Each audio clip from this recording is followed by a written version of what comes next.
इथूनच थेट खारकोपरला म्हणजे गव्हाण गावामध्ये कशासाठी आली आहे तर शांतादेवीची आज पालखी आहे आणि जत्रा आहे. तर त्यासाठी सध्या मी माझ्या मावशीकडे, खरं तर हे माझ्या बहिणीचं सासर आहे पण त्याच्या आधी मी माझ्या मावशीकडे. तर ही माझी मावशी आहे बघ. हाय, ही माझी दीदी आहे. हाय हाय. तर आता वाजलेत खरं तर 11 आणि आम्ही चाललोय यात्रेला. तर चला बघूया आपण इकडची यात्रा कशी आहे. काय करणार यात्रेत जाऊ? खेळणी घेवाला, काय पाळण्यात बसायला. पाळण्यात बसायला जाणार. आणि मग तू काय करणार? मी पाळण्यात बसायला, खेळणी घेईल आणि घसरगुंडीमध्ये. घसरगुंडी आहे. मग आता आम्ही पाळण्यात बसणार आहे, आम्ही खेळणी घेणार आहे आणि आम्ही काय काय करणार आहे ते बघूया. चला जाऊया. Hi guys. ये गलत आहे, ये चीटिंग आहे. चीटिंग करताय तू. जसा मराठी महिना चैत्र महिना सुरू होतो तेव्हापासून प्रत्येक गावामध्ये प्रत्येक ठिकाणी त्यांच्या पद्धतीने त्यांच्या देवाचं, ग्रामदेवताचं, कुलदेवताचं पूजन होतं. त्यामुळे आत्ता सध्या जो पिरियड चालू आहे ना तो सगळा हा जत्रा यात्रा याच सगळ्यांनी भरलेला आहे. त्यामुळे प्रत्येकाच्या माइंडमध्ये ना आपल्या गावाबद्दल, आपल्या त्या देवाबद्दल एक वेगळीच क्रेज तयार झालेली असते. तशीच थोडीशी क्रेज माझ्या मनातही होती आणि त्या हिशोबाने आम्ही ही यात्रा पूर्ण एन्जॉय केली. मंदिरातल्या देवीच्या मूर्तीसोबतच तेजस्वी दिसणारं होतं ते म्हणजे मंदिराचं केलेलं हे सुंदर असं डेकोरेशन. रात्रीचं उशिरा गेल्यामुळे बऱ्यापैकी भाविक यात्रेत जत्रेत त्याच्यामध्ये बिझी होते. त्यामुळे देवीचं दर्शन जे आहे ना ते खूप निवांत झालं. बाहेर पालखी वाजत होती, पालखीमध्ये लोक नाचत होते, खूप गाजावाजा चालू होता. एक वेगळ्या लेवलची वाईब आणि एक वेगळ्या लेवलची एनर्जी त्या माहोलमध्ये क्रिएट झालेली होती.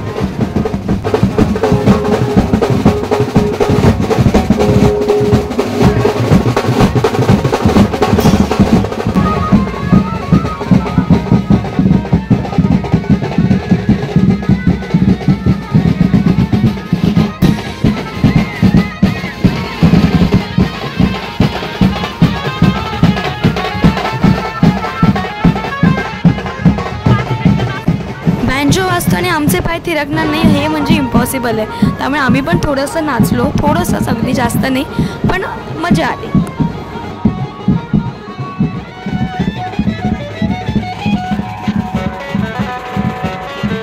जत्रा किंवा यात्रा म्हटलं की सगळ्यात जास्त आनंद होतो तो म्हणजे गावातल्या किंवा घरातल्या लहान मुलांना. घरात भरपूर पाहुणे आलेले असतात. त्यामुळे आई पप्पांनी आपला लाड नाही जरी केला, आई पप्पांनी आपले हट्ट नाही जरी पूर्ण केले तरी नक्की कोणी ना कोणीतरी येऊन त्यांचे लाड पूर्ण करणार हे त्यांना माहिती असतं. असंच वेगवेगळ्या पाळण्यांमध्ये वेगवेगळ्या खेळण्याच्या त्या ठिकाणांमध्ये जाऊन लहान पोरांनी त्यांच्या जीवाचा फार आनंद करून घेतला आहे. खूप मज्जा केली.